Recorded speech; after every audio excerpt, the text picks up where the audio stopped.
Do you think it was time to clean out the pantry?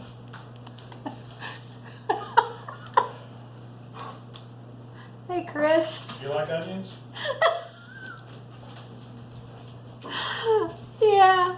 You know, I was like, oh, we have a plant in the pantry. No, we don't. We have an onion in the pantry. I actually might go put this outside. I don't know. That's the levity of this video. It's a catch-up. You've seen Chris the last few videos, and I haven't posted a thing. I was going to put a crochet video up, but I haven't really crocheted anything. A failed Batman mask. Epic fail. I was really looking forward to it too. Wanted to go to Walmart and Yeah. say, I'm the Batman. That's true.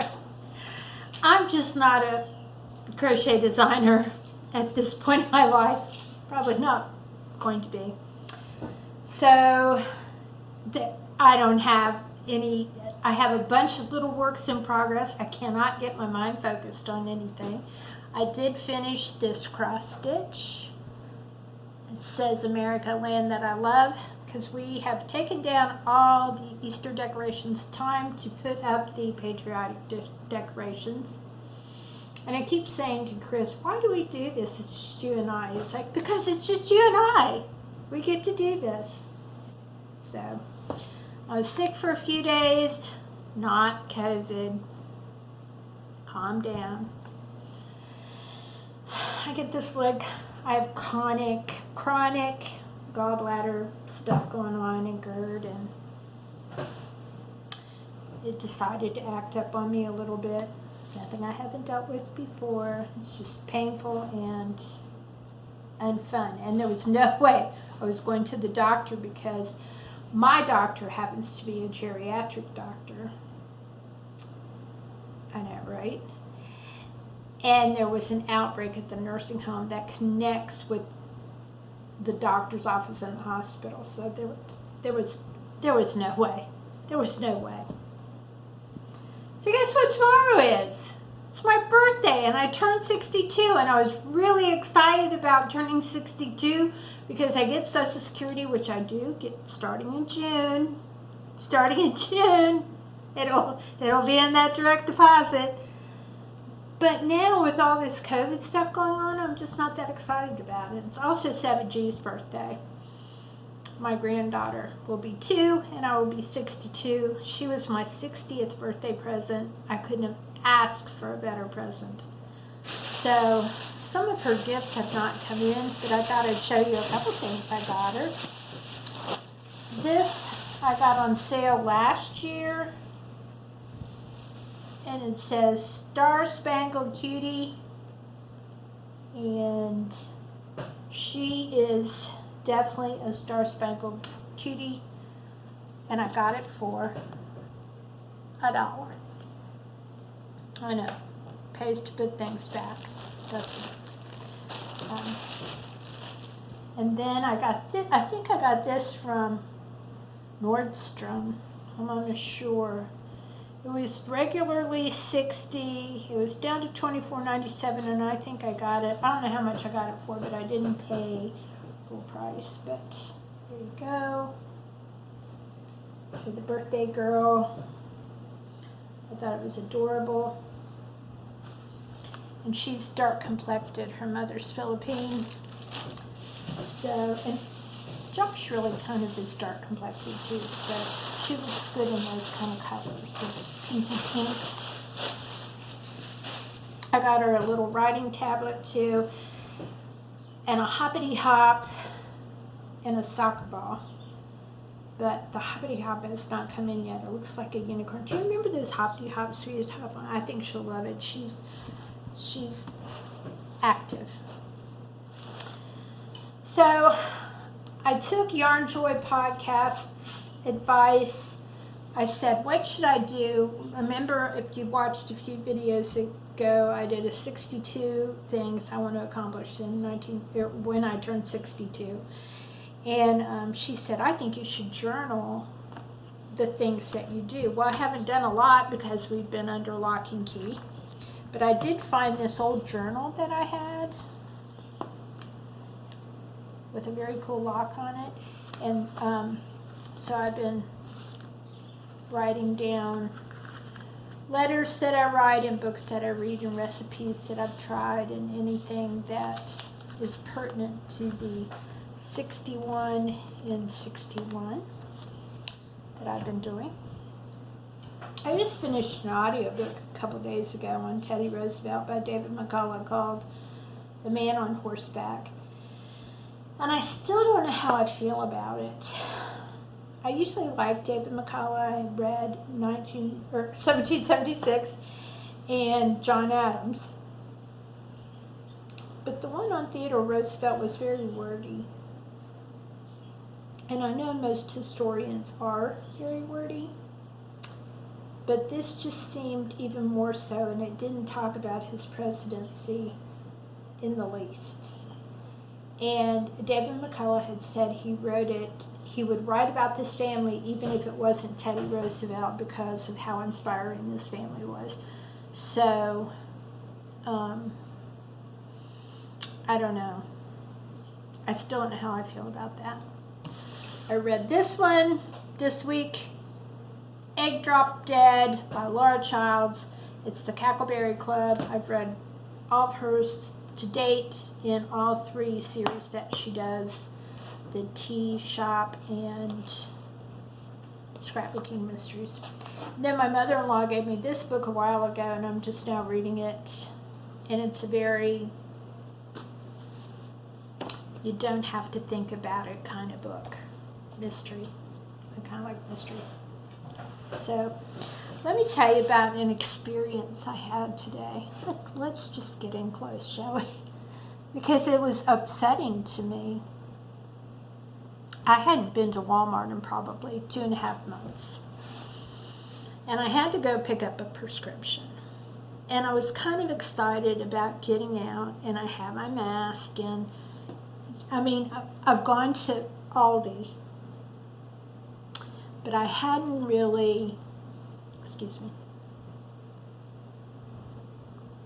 gone anywhere on my own just to be out in the general public.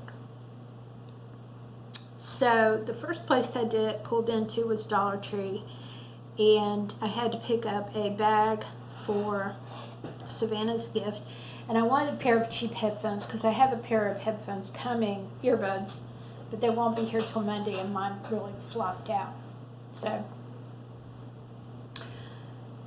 and it was business as usual in there. It's a small store, small rows, nobody seemed to care.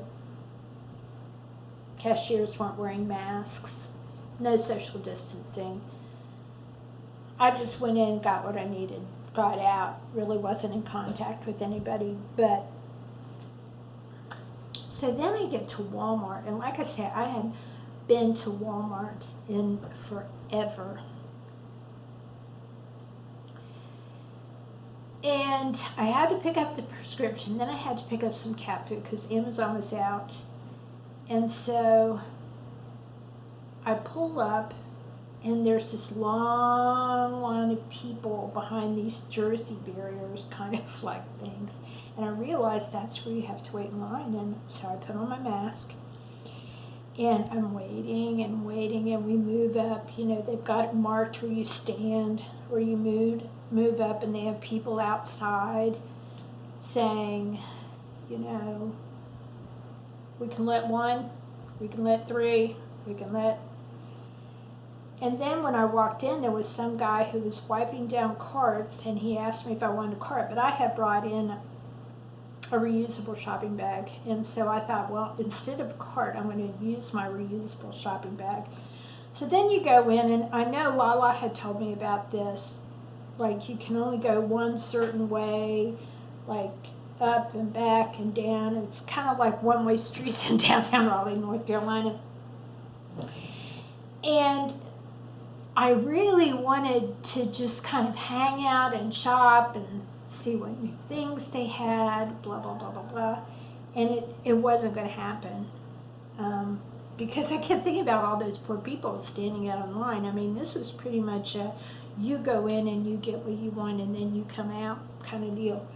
So I went and got my prescription, no line at the pharmacy, and I got the cat food, and then I felt so incredibly stressed. I mean, it just was almost a panic disorder.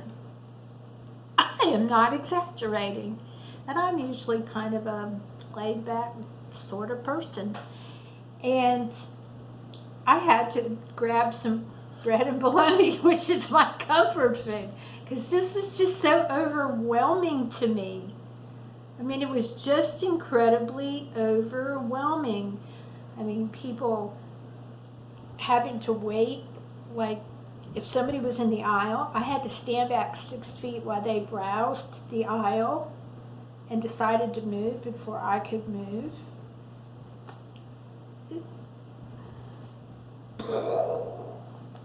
I know, it was not a good occasion. I came home and ate a bologna sandwich.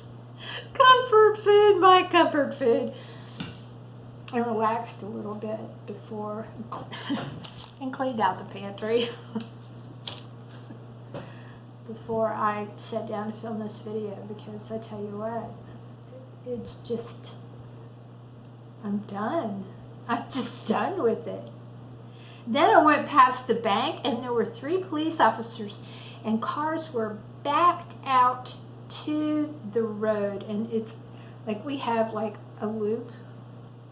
We call it a bypass, but it's just a loop around our city because we have industries on the outside and then there's the center of town. And the bank's on the loop. And they were just directing traffic because it was first of the month and so many people were getting checks and this, that, and the other. And so, you know, they were like, do you need a teller line? Do you need an ATM line? Is it something that's really urgent that we can screen you for before you go inside? It's just, I'm done. I'm just done. I don't know how to deal with 62 years and I don't know how to deal with this situation. Cancer survivor, raised 4 boys, been through a lot of really bad stuff, and I don't know how to cope with this at all. I'm done. So anyhow, how are you holding up? Do you have anything that looks like this in your pantry? Please tell me I'm not the only one. So if you like this video, give me a thumbs up, like and subscribe, share the love. And I'll catch you on the next video, where I will be a year older. Bye.